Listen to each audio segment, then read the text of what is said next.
그날 큰 빛이 있을 것이다. 그리고 인류는 새로운 시대를 맞이한다. 그리고 그러한 시대에서 한국은 과학자는 증거와 실험을 통해 진리를 탐구하고 유신론자는 믿음과 영적 경험을 통해 신의 존재를 느낍니다. 스베덴 보리는 어떻게 과학자로서 큰 성공을 거두다가 완전히 영적인 세계에 몰두할 수 있었을까요? 그리고 그가 보았던 미래의 모습들 중 대한민국은 어떤 모습이었을까요? 오늘의 영상을 시청하기 전에 우리 채널을 구독해 주시면 다음 영상 제작에 정말 큰 힘이 됩니다. 1688년 1월 29일 스베덴 보리는 저명한 루터교 목사이자 학자인 예스페르 스베덴 보리와 사라 베링의 아들로 태어났습니다. 그의 아버지 예스퍼 스베드 보리는 루터파 궁정 성직자였으며 웁살라 대학교 신학교 수직을 맡았다가 스웨덴의 추기경으로 임명되었습니다. 이런 가정환경 덕분에 스웨덴 보리는 어린 시절부터 종교 및 영적인 부분에 대해 깊이 사색하곤 했습니다. 과학자로서의 길. 스베덴 보리는 어린 시절부터 학문에 대한 열정과 탁월한 재능을 보였습니다. 그는 호기심이 많았고 새로운 지식을 습득하는 것을 즐겼습니다. 특히 자연과학과 수학에 깊은 흥미를 보였으며 어린 나이에 이미 복잡한 수학적 개념을 이해하고 다룰 수 있었습니다. 그의 이러한 학문적 호기심은 이후 다양한 분야에서 두각을 나타내는 데 기초가 되었습니다. 1703년 스베덴 보리는 15세의 나이에 웁살라 대학교에 입학하였습니다. 웁살라 대학교는 당시 스웨덴의 가장 중요한 고등교육기관 중 하나로 많은 저명한 학자들이 이곳에서 연구하고 가르쳤습니다. 스베덴 보리는 이곳에서 철학, 수학, 물리학, 화학 그리고 여러 고전 언어를 공부했습니다. 그는 2년 동안 히브리어 공부에 매진하기도 했는데 이는 성경을 원문으로 읽고 스스로 해석하고 싶었기 때문입니다. 그는 대학에서 놀라울 만한 학문적 성취를 이뤘습니다. 스베덴 보리는 웁살라 대학교에서 학업을 마친 후 유럽 여러 나라를 여행하며 자신의 학문적 견문을 넓히고자 하였습니다. 그는 1709년부터 1712년까지 네덜란드, 프랑스, 독일 그리고 영국을 방문하며 다양한 학문적 연구를 이어갔습니다. 이 기간 동안 그는 당시 유럽의 최신 과학 기술과 철학적 사조를 접할 수 있었으며 이는 그의 사상과 연구에 큰 영향을 미쳤습니다. 이와 함께 그는 여전히 영적인 문제에도 관심을 기울였으며 유럽 각지의 종교적 관습과 신비주의 전통을 탐구하였습니다. 스베덴 보리는 1715년에 스웨덴으로 돌아와 대차의 법칙을 출판하며 우주의 구조와 행성의 형성에 관한 이론을 제시하였습니다. 1716년에는 스웨덴 국왕 카를 12세의 초청으로 스웨덴 왕립과학 아카데미에 가입하게 되었으며 이곳에서 다양한 기술적 프로젝트에 참여하고 광산 엔지니어로서도 활동하였습니다. 그는 이 기간 동안 다양한 발명품을 구상하고 제작하였으며 그의 발명품 중에는 잠수함과 비행기의 원형도 포함되어 있었습니다. 이러한 발명품들은 당시 과학 기술의 한계를 뛰어넘고자 하는 그의 혁신적인 사고와 창의력을 잘 보여줍니다. 영적 세계를 깨닫다. 1744년 스베덴 보리가 57세 되던 해 그의 생애에 청천벽력과 같은 불가사의한 운명의 대전환이 일어났습니다. 천사를 만나는 심령적 체험을 겪은 후 과학세계와는 정반대라 할 수 있는 신비세계인 영계를 탐구하는 대영능자로 변신한 것입니다. 4월 6일 스베덴 보리는 네덜란드에 있으면서 부활절 예배를 마치고 돌아와 잠자리에 들었습니다. 한창 잠을 자던 중 바람이 몰아치는 듯한 큰 소리가 들리자 스베덴 보리는 두려움을 느꼈는데 그때 뭐라고 말할 수 없는 존재가 다가왔음을 느끼고 바닥에 얼굴을 대고 기도했다고 합니다. 이듬해 런던에서도 비슷한 신비 체험을 한 번 더 하자 스베덴 보리는 이후 열성적인 신비주의자로 돌변했고 이전에 다른 과학적 인문학적인 일들에서 손을 떼고 종교적인 저작을 쓰기 시작했습니다. 그는 천사들과의 소통, 천국과 지옥의 탐방, 성경의 비유적 해석 등을 바탕으로 다양한 신학적 저서를 집필하였습니다. 대표적인 저서로는 천국과 지옥, 신의 사랑과 지혜, 신의 섭리, 참된 기독교 교리, 영계와 시간 등이 있습니다. 시간이 지나면서 스웨덴에서 스베덴 보리는 신과 통하는 사람이라는 평가를 얻으며 점차 유명해졌습니다. 미스터리한 일화들. 1759년 스베덴 보리는 예테보리에서 열린 잔치에 참가했다가 갑자기 안색이 파리해졌다고 합니다. 사람들이 왜 그러냐고 물어보자 그곳에서 수백 킬로미터는 떨어진 스톡홀름에서 불이 났는데 자기 집 근처까지 불이 미칠 수 있다고 하였습니다. 그러다가 얼마 뒤에 그는 다행히 우리 집 세 번째 옆집에서 불이 잡혔다오 라고 얘기하였고 이 이야기를 전해 듣고 사람들이 한번 확인해보자 정말로 그 시간에 스톡홀름에서 스베덴 보리가 말한 대로 화재가 있었으며 그 내용도 그가 말했던 그대로였다고 합니다. 1761년 스웨덴 국왕 아돌프 프레드리크의 왕비인 루이제 울리케가 자기의 오빠 소식을 듣고 싶어 했습니다. 루이제 왕비의 오빠는 프로이센의 왕태자 아우구스트 비렐름인데 이미 1758년에 사망한 뒤였습니다. 프로이센과 스웨덴의 사이가 나빠져서 두 사람은 연락하기 어려웠고 이 사실을 몰랐던 왕비가 오빠에게 하고 싶은 말이 있어 은밀히 편지를 보냈습니다. 어떻게 알았는지 바로 그 다음날 스베덴보리는 왕비를 찾아가 편지는 잘 도착했으나 3년 전에 운명하셨고 저에게 찾아와 소식을 알려주셨습니다. 라고 말했고 루이제 왕비는 크게 놀랐다고 합니다. 만천하의 영적 영향력을 떨치다. 그는 1772년 그가 세상을 하직하는 84세까지 27년간 사후세계를 마음대로 왕래했다고 전해집니다. 그 영계여행은 수백 번인지 수천 번인지 또는 수만 번인지 알 수 없을 만큼 자유로웠습니다.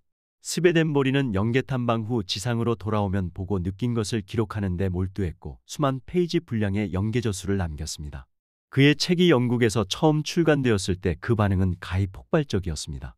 지식인은 물론 장애인, 병자 등 수많은 사람들이 그의 책에서 위로를 받고 영감을 얻었습니다.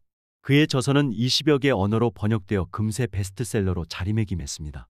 그렇다면 그가 이렇게 신학자로 변모하여 수많은 기록을 남긴 이유는 무엇일까요? 그는 한 사람이라도 더 천국에 들어가게 하기 위해 영생의 진리를 전파하라는 하늘의 소명을 받은 사람이었습니다. 인간이 현실에 허덕이고 죽음을 두려워하는 것은 현실 그 이후의 세계를 모르기 때문입니다. 그러나 스베덴보리가 남긴 기록은 그 모든 질문의 답을 가지고 있습니다. 영생이라는 인생에서 가장 중요한 진리를 선사하여 삶과 죽음의 공포를 정복해 준 것입니다. 그가 세계인에게 미친 영향은 많은 문인들의 저서에서 찾아볼 수 있습니다. 요한 폰 괴테는 스베덴보리를 읽고 메피스토펠레스라는 인물을 창조했으며 파우스트를 완성할 수 있었다고 말했습니다. 오노레 드 발자크는 나는 모든 종교를 섭렵한 뒤 결국 스베덴보리에게 돌아왔다고 했습니다. 스토우브이는 스베덴보리의 책에서 아프리카 사람들의 순수한 영혼이 영계에서 얼마나 귀히 여겨지는가를 읽고 톰 아저씨의 오두막을 쓰게 되었다고 합니다. 시각과 청각 장애를 극복하여 수많은 장애인과 일반인에게 감동과 희망을 준 헬렌 켈러가 스베덴보리의 애독자였음은 켈러의 저서 나의 종교에 기록된 사실입니다. 헬렌 켈러는 다음과 같이 말하고 있습니다. 나는 스베덴보리의 영계 탐방기를 읽고 더 이상 외롭지도 슬프지도 않았습니다. 나는 영원히 죽지 않고 사는 천국이 있음을 알았습니다. 그리고 내가 천국에 가면 더 이상 장애인이 아닌 것도 알았습니다. 그뿐만 아니라 내가 다시 젊음으로 돌아가 영원히 살 수 있음도 알았습니다. 나는 그 책을 읽은 후 죽는 것이 두렵지 않게 되었습니다. 그가 보고 온 미래. 그의 수많은 저서 중 하나인 영계와 시간에서 그가 체험한 영계에서의 미래를 기록했습니다. 그가 말하는 사후세계는 시간과 공간의 제약이 없는 곳이며 의지만으로 과거와 미래를 자유롭게 오갈 수 있다고 했습니다. 나는 그곳에서 생각의 전환만으로 내가 원하는 시간과 장소로 이동할 수 있었다. 20세기는 우리 인류 문명이 과학기술로 삶을 혁신적으로 변화시킨 시기가 될 것이다. 세계는 점점 작아져 아무리 멀리 떨어져 있다 해도 서로 대화를 주고받을 수 있게 된다. 그러나 그만큼 사회가 격변하고 전쟁과 혁명이 빈번하게 일어난다. 사람들은 신을 점점 멀리하고 물질적인 쾌락에 점점 빠져간다. 그러나 이는 21세기에 비하면 놀랄 만한 일이 아니다. 21세기가 되고 인류의 기술 발전은 급속도로 발달한다. 결국 그것을 만든 사람들조차도 통제할 수 없게 된다. 그리고 어느 날 큰 빛이 있을 것인데 그날 인류의 반 이상이 사후세계로 들어오는 것을 보았다. 이러한 상황은 그 누구도 막을 수 없는 필연적인 것이다.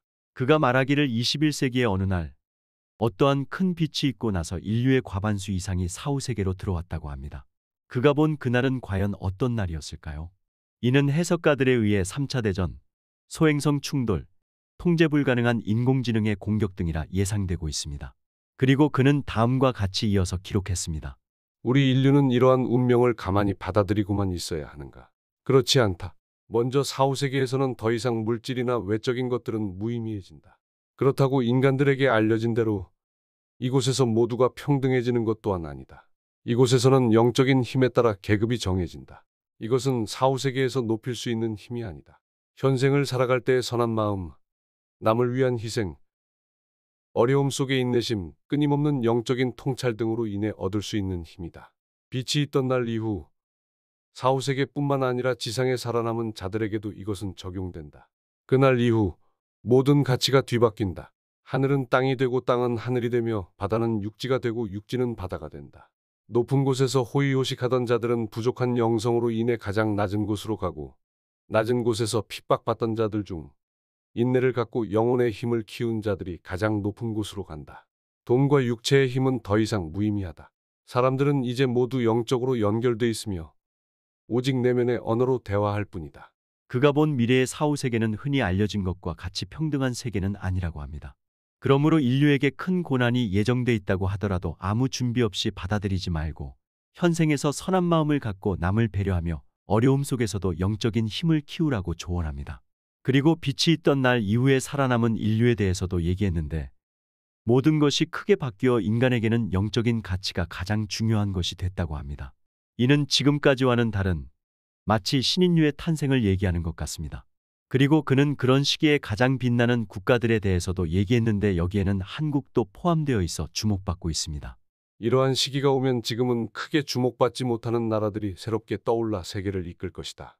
빛이 있기 전까지는 지금처럼 세계는 그 나라의 군사력과 경제력으로 힘을 판단할 것이고, 이러한 전통적인 힘의 기준은 그날이 오기 전까지는 계속해서 중요한 힘의 기준이 될 것이다. 그러나 그날 이후로는 그동안 간과되어 왔던 가치들이 새롭게 조명될 것이다.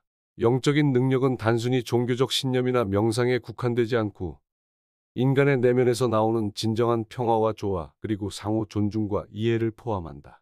이러한 능력을 갖춘 나라는 더 이상 물질적 풍요와 강력한 군사력을 바탕으로 한 패권을 추구하지 않고 전 세계적으로 평화와 협력을 촉진하는 데 중심적인 역할을 하게 될 것이다.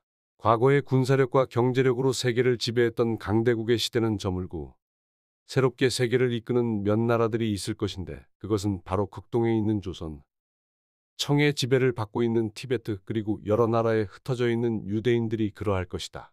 그들은 역경과 시련 속에서도 굴하지 않고 영적인 가치를 지켜오고 향상시켜왔다. 이들은 물질적인 번영보다 정신적인 성숙을 추구하며 인류의 영적 발전에 기여할 준비가 되어 있다. 이들의 역사와 문화에서 얻은 지혜는 전 세계가 새로운 시대를 맞이하는 데 큰 도움이 될 것이며 인류가 함께 평화롭고 조화로운 미래를 건설하는 데 중요한 역할을 하게 될 것이다. 그는 새로운 세상이 열리면 영적인 가치가 가장 우선시될 것이며 이를 가장 중요하게 여겼던 몇몇 나라들이 새로운 세계의 리더가 될 것이라고 했습니다. 그 나라들은 지금의 한국, 티베트, 이스라엘이라고 말했습니다. 그 당시에 조선을 언급하며 우리나라가 미래의 세계 리더 국가 중 하나가 된 모습을 보았다고 말했는데 이는 아마도 영적인 가치가 중시되는 세상에서 우리나라의 오랜 역사와 전통 속에서 축적된 지혜와 정신적 유산, 강한 공동체 의식과 서로를 배려하는 문화 등이 중요한 역할을 했기 때문으로 해석됩니다. 마지막으로 스베덴 모리는 다음과 같은 메시지를 남겼습니다. 우리의 미래는 정해진 큰 틀 안에서 우리가 지금 어떤 선택을 하느냐에 따라 달라질 수 있다. 물질적 번영과 이기적인 욕망을 좇는 대신 영적 성장과 서로를 배려하는 마음으로 살아갈 때 우리는 진정한 평화와 조화로운 세상을 만들 수 있을 것이다. 그의 이 말은 오늘날에도 여전히 유효하며 우리 모두가 깊이 새겨야 할 메시지입니다. 여러분들은 그의 예언과 조언에 대해서 어떻게 생각하시나요? 오늘의 영상을 재밌게 보셨다면 지인들에게 공유 부탁드리겠습니다. 미스터리 코리아였습니다.